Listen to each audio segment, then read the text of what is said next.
Because it was like on a 10th floor, and they won't let me in the building.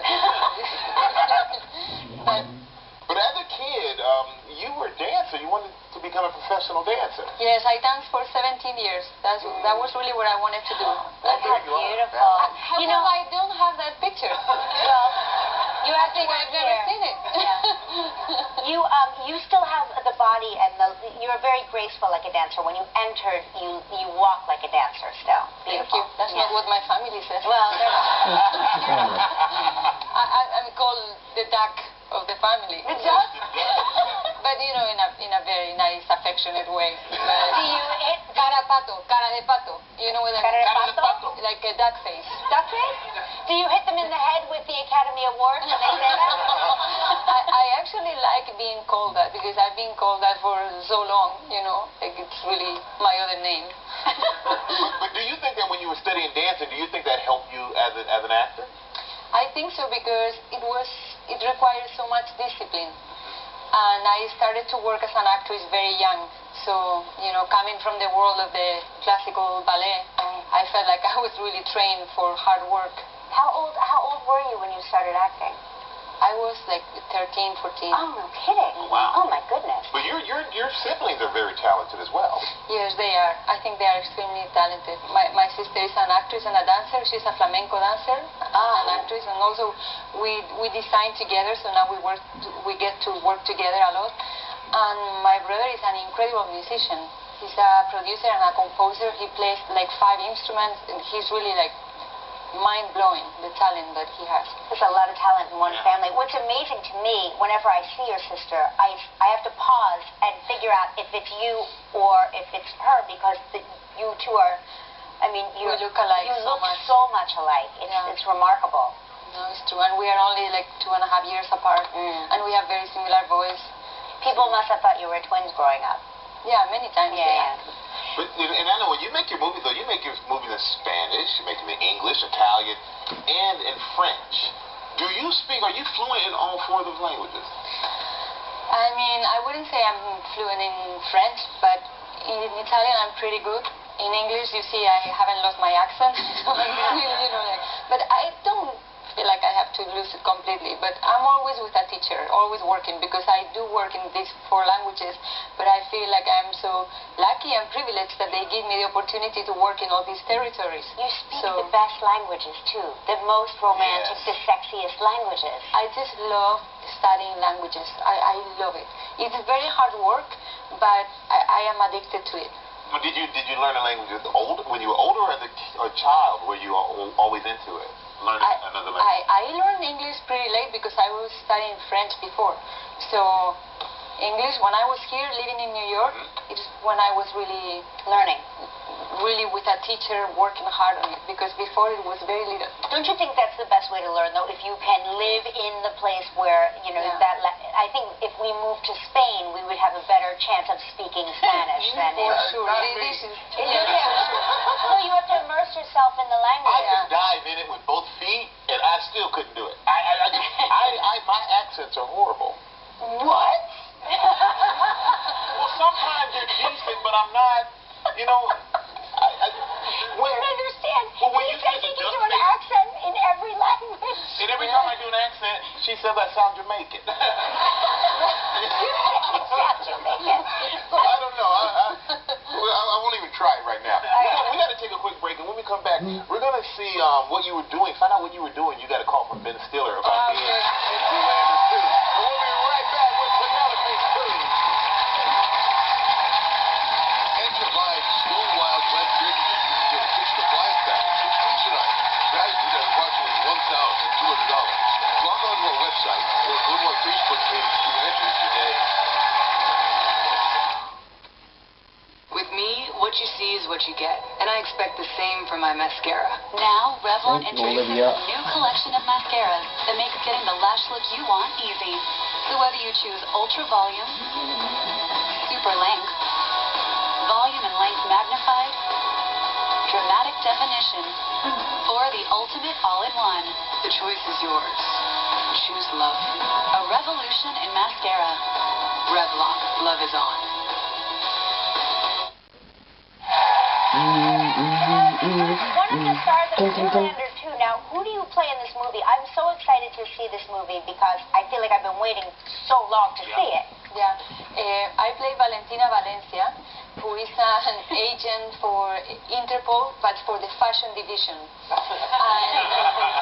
And she has to figure out who's killing the pop stars in the world and some of the most beautiful people in the planet. And this is a tragedy for her, and she has to stop this. And she needs Derek Zoolander because she notices that all of them, right before they die, they have this very similar expression to Blue Steel. So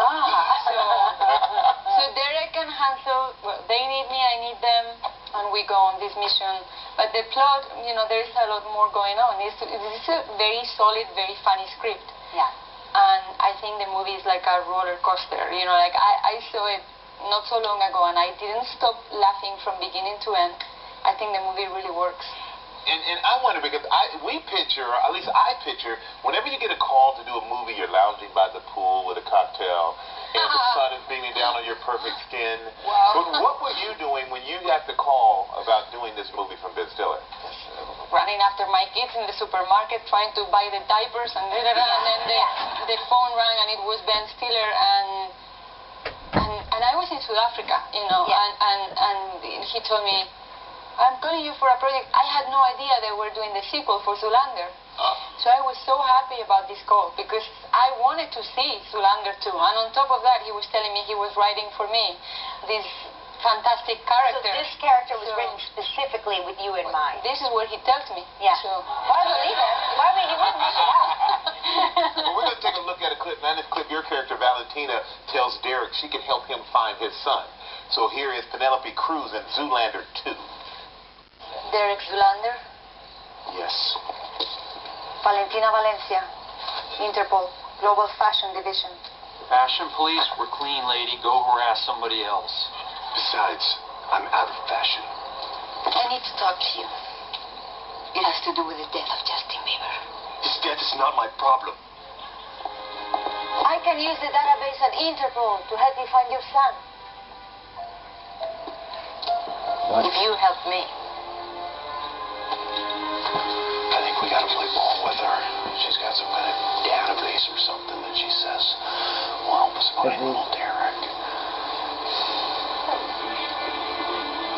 And she's hot. I trust her. I love your red leather jumpsuit. Incredible. Valentina has the coolest clothes. But there are lots of stunts, though, and you're wearing that suit with the bike helmet. Like, Yes. do you do your own stunts, or do you have a stunt double? I could not even try to lie to you about that. I'm not good at a motorcycle. So I had a great stunt double that had a beard. No. Oh my God.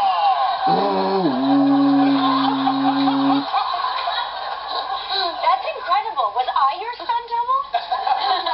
That is your stunt double for real? In this movie, Oh, he wow, was, and he was great.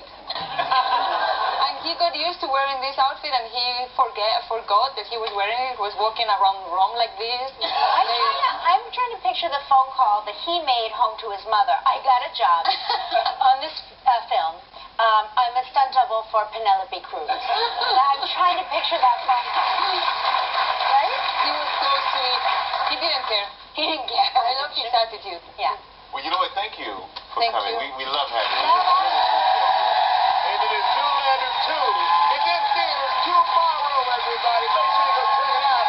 Penelope Cruz.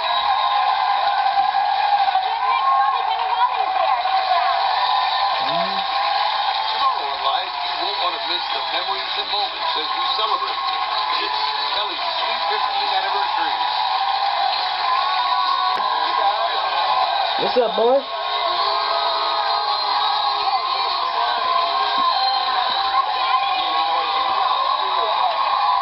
What's up, dude?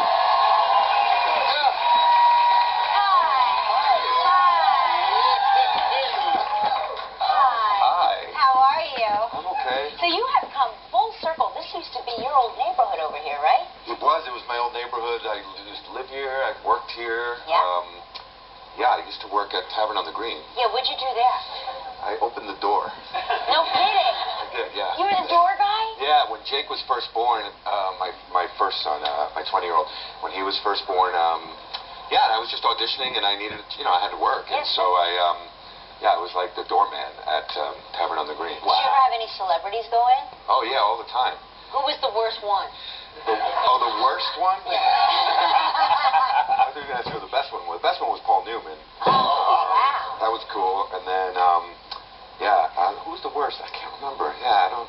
You'll tell us during commercial break. Yeah, okay. And we've mentioned it earlier in host chat, but congratulations, you just had another baby. Yeah. With Rose, your girl Rose Byrne. What's today? Today. I was just asking the audience. Thursday. So we had him, little Rocco, last Monday. 10 days. Rocco Cannavale is a great name. Thank you. Oh, my God. Rocco Robin.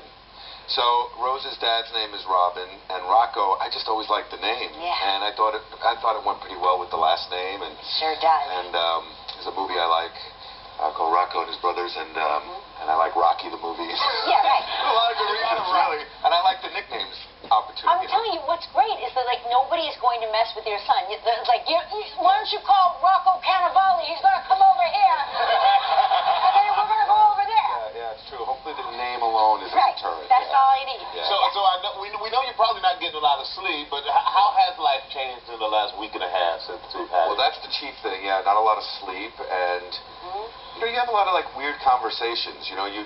When you have a small child like that who can't understand anything you're saying, right? Of course, but you treat them like they do understand you. Right. So, I hear Rose having these conversations, and I know there's nobody in the house except for this week-old baby, and you're hearing well, why don't you put your hand through this little thing? You just you unfold your arm, and you put your hand through the hole. Who are you talking to? And it's this little person, and so that's crazy. Did it all come back to you?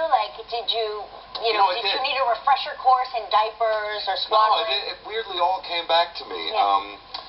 My favorite thing is to hold them. I have pretty big hands, and so I love to just carry them around. And I just do everything with them, and I put them in the Björn, and I like to cook, so I have them there, and I just like having them around me, and I like having them on my body. So I put them in the Björn, and I just do everything with them. Which is cool because Jake, your son, Jake, he acted with you too. No, I'm talking about Jake. I put Jake in. No. This is Rocco.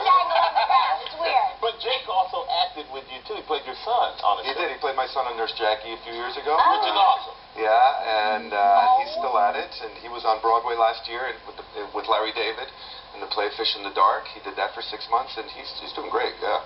That is awesome. Good kid. Yeah. Well, we're going to take a quick break, man. When we come back, Bobby's going to tell us about a Skype audition that went all wrong. So stay right there. We'll be right back with Bobby. Monday Night Live from Girls.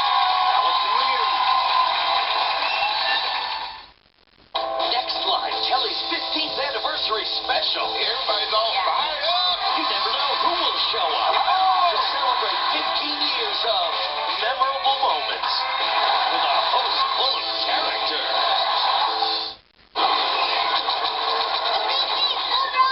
Ann, are you coming in?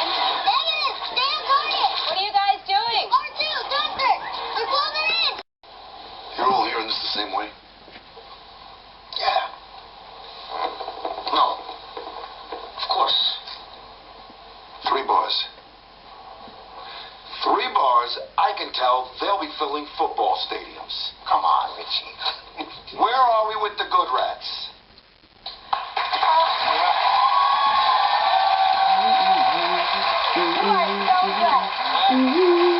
So you play Richie Podesta. Yeah. And you're this record company music mogul. Yeah. And this is set in the 70s. So Set in 1973 here in New York City, and Richie owns his own record label, and the label's in trouble financially, and he's at a crossroads, really. His partners want him to sell it, and he refuses to, and he wants it, so he's got to find the next big thing. And he's done it before, and he's going to do it again, or die trying. But that was an amazing time in the music industry. It was an amazing time. 1973 in particular, in that year, punk, disco, and hip-hop were all started here in New York City. And so it's a good time to start the show, and, you know, and Richie, of course, will put him in the middle of all that. And, you know, you'll see bands that you know. We'll recreate some bands, like